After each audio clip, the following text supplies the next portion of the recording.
మధ్యప్రాచ్యంలో tension మామూలుగా లేదు, పీక్స్కి చేరింది. ఇరాన్, ఇజ్రాయెల్, అమెరికా ఈ 3 దేశాల మధ్య గొడవ ఇప్పుడు ప్రపంచాన్నే టెన్షన్ పెడుతుంది. సరే, వచ్చే 5 నిమిషాల్లో అసలీ గొడవేంటి, దీని వెనకున్న కథేంటి అన్నీ సింపుల్గా చూసేద్దాం. సరే, మరి ఈ గొడవలో మెయిన్ ప్లేయర్స్ ఎవరు? చూస్తే ఒకవైపు ఇరాన్, మరోవైపు దాని చిలకాల ప్రత్యర్థులు అమెరికా ఇంకా ఇజ్రాయెల్. బేసిగ్గా మొత్తం కథ నడిచేది వీరి మధ్యనే. అయితే విషయమేంటంటే ఈ ఫైట్ ఈ 3 దేశాలతోనే ఆగిపోలేదు. కొన్ని దేశాలు డైరెక్ట్గా కాకపోయినా ఇన్వాల్వ్ అయ్యాయి. అసలు వాళ్ల రోల్ ఏంటో అర్థం చేసుకోవడం చాలా ముఖ్యం. ఇక్కడే అసలు జియోపాలిటిక్స్ ట్విస్ట్ మొదలవుతుంది. యుఏఈ, బహ్రెయిన్ లాంటి దేశాలున్నాయి గదా, అవి డైరెక్ట్గా యుద్ధం చెయ్యట్లేదు. కానీ వాళ్ల దేశాల్లో అమెరికా మిలిటరీ బేసులున్నాయి. అంటే వాళ్లకు తెలియకుండానే ఈ కాన్ఫ్లిక్ట్లో ఇరుక్కుపోయారన్నమాట. ప్రతి పెద్ద గొడవకి ఏదో ఒక ట్రిగ్గర్ పాయింట్ ఉంటుంది కదా, ఒక చిన్న నిప్పురవతోనే మొదలవుతుంది. మరి ఇప్పుడు మనం చూస్తున్న ఈ భయంకరమైన యుద్ధానికి ఆ నిప్పురవ ఏంటి, అసలిదంతా ఎలా మొదలైంది? ఆ డేట్ గుర్తుపెట్టుకోండి, ఫిబ్రవరి 28, 2026. సరిగ్గా ఆ రోజున అమెరికా, ఇజ్రాయెల్ కలిసి ఇరాన్పై అటాక్ చేశాయి. వాళ్ల ఎయిర్ ఫోర్స్ నేరుగా ఇరాన్ గగనతలంలోకి వెళ్లి వాళ్ల మిలిటరీ, న్యూక్లియర్ సైట్స్ని టార్గెట్ చేశాయి. ఆ ఒక్క దెబ్బతో మిడిల్ ఈస్ట్ ఫ్యూచర్ మొత్తం మారిపోయింది. అసలు ఇంత పెద్ద ఎత్తున దాడి చేయడానికి కారణమేంటి అని చూస్తే మనకి 3 మెయిన్ పాయింట్స్ కనిపిస్తాయి. ఒకటి, ఇరాన్ న్యూక్లియర్ బాంబ్ తయారు చేస్తుందేమో అన్న భయం. 2, హెజ్బల్లా లాంటి గ్రూపుల ద్వారా మిడిల్ ఈస్ట్లో ఇరాన్ తన పవర్ పెంచుకోవడం. ఇక మూడవది చాలా కీలకమైంది, ప్రపంచ ఆయిల్ వ్యాపారానికి లైఫ్ లైన్ లాంటి హార్ముజ్ జలసంధిపై ఇరాన్ పట్టుని తగ్గించడం. ఇక ఇరాన్ రియాక్షన్ చాలా ఫాస్ట్గా, చాలా భయంకరంగా ఉంది. 100ల కొద్ది మిసైల్స్, డ్రోన్స్తో విరుచుకుపడింది. ఎక్కడా? గల్ఫ్లోని అమెరికన్ బేస్ల మీద, ఇజ్రాయెల్ నగరాల మీద.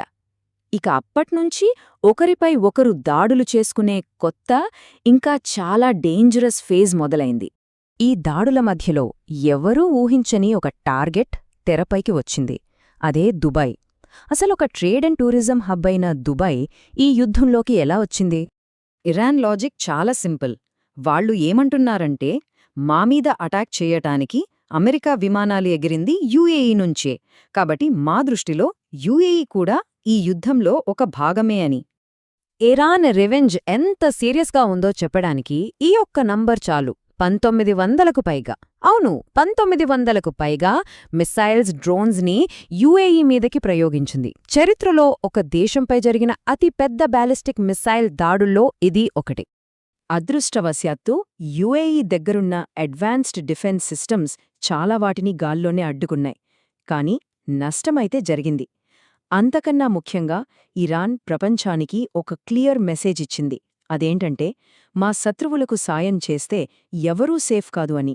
వాళ్ల మిలిటరీ పవరేంటో అందరూ లైవ్లో చూశారు. ఇలా ఒకరిపై ఒకరు దాడులు చేసుకోవడంతో ప్రపంచం మొత్తం ఒకటే టెన్షన్. ఇదేమైనా 3వ ప్రపంచ యుద్ధానికి దారితీస్తుందా? ఇది కేవలం ఒక రీజనల్ ఫైట్ మాత్రమేనా? ఈ పెద్ద ప్రశ్నకు ఇప్పుడు సమాధానం చూద్దాం. అందరి మనసులో ఇదే ప్రశ్న, ఇది 3వ ప్రపంచ యుద్ధమా? ఈ ప్రశ్నకు సమాధానం చెప్పే ముందు మనం ఒక విషయం క్లియర్ చేసుకోవాలి. అసలు వరల్డ్ వార్ అంటే ఏంటి? చైనా, రష్యా, నాటో లాంటి ప్రపంచంలో ఉన్న పెద్ద పెద్ద దేశాలన్నీ డైరెక్ట్గా యుద్ధంలోకి దిగితే అప్పుడు దాన్ని వరల్డ్ వార్ అంటారు. సో దానికి క్లియర్ ఆన్సర్ లేదు. ప్రస్తుతానికి ఇది 3వ ప్రపంచ యుద్ధం కాదు. ఎందుకంటే పెద్ద దేశాలేవి ఇంకా డైరెక్ట్గా ఇన్వాల్వ్ అవ్వలేదు. ఇది కేవలం మిడిల్ ఈస్ట్కే పరిమితమైన ఒక భయంకరమైన యుద్ధం. కానీ ఇక్కడే ఒక కాని ఉంది. నిపుణులు ఏమని హెచ్చరిస్తున్నారంటే, ఈ చిన్న నిప్పురవ్వ ఎప్పుడైనా పెద్ద మంటగా మారి ప్రపంచమంతా వ్యాపించొచ్చు అని. సరే, ఇప్పుడు చివరి పాయింట్కి వద్దాం. ఇది కేవలం ఒక ప్రాంతీయ గొడవ అయితే ప్రపంచమంతా ఎందుకు దీని గురించి ఇంత టెన్షన్ పడుతుంది? అసలు గ్లోబల్గా దీని ఇంపాక్ట్ ఏంటి? ప్రపంచం ఆందోళన చెందడానికి ముఖ్యంగా 4 కారణాలున్నాయి. 1, ఇరాన్ దగ్గరున్న లాంగ్ రేంజ్ మిసైల్స్. అవి యూరప్ని కూడా చేరుకోగలవు. 2, గల్ఫ్ రీజియన్లో అమెరికా సైన్యం భారీగా ఉంది. ఇది ఎప్పుడైనా ఒక పెద్ద గొడవకు దారితీయొచ్చు. 3, హార్ముస్ జలసంధి గనుక మూసుకుపోతే ప్రపంచ ఆయిల్ సప్లై మొత్తం ఆగిపోతుంది. ఇక 4వది హెజ్బోలా లాంటి వేరే గ్రూపులు కూడా యుద్ధంలోకొస్తే ఇక దీన్ని ఆపడం ఎవరివల్ల కాదు. ఒక్క మాటలో చెప్పాలంటే ఈ యుద్ధం గనక ఇంకా పెద్దదైతే దాని ఎఫెక్ట్ ఆ ఒక్క ప్రాంతంతో ఆగదు. పెట్రోల్, డీజిల్ ధరలు ఆకాశాన్నంటుతాయి. ప్రపంచ ఆర్థిక వ్యవస్థ మొత్తం కుప్పకూలిపోవచ్చు. అందుకే ప్రతి దేశం దీన్ని చాలా జాగ్రత్తగా గమనిస్తోంది. ఓకే, ముగించే ముందు ఒక క్విక్ రీక్యాప్. మెయిన్ ఫైట్ ఎవరి మధ్య? Iran versus America, Israel. మరి దుబాయ్ని ఎందుకు టార్గెట్ చేశారు? ఎందుకంటే యుఏఈలో అమెరికా బేసులు ఉన్నాయి. అసలు కారణమేంటి? న్యూక్లియర్ ప్రోగ్రామ్, రీజనల్ పవర్, ఇంకా ఆయిల్.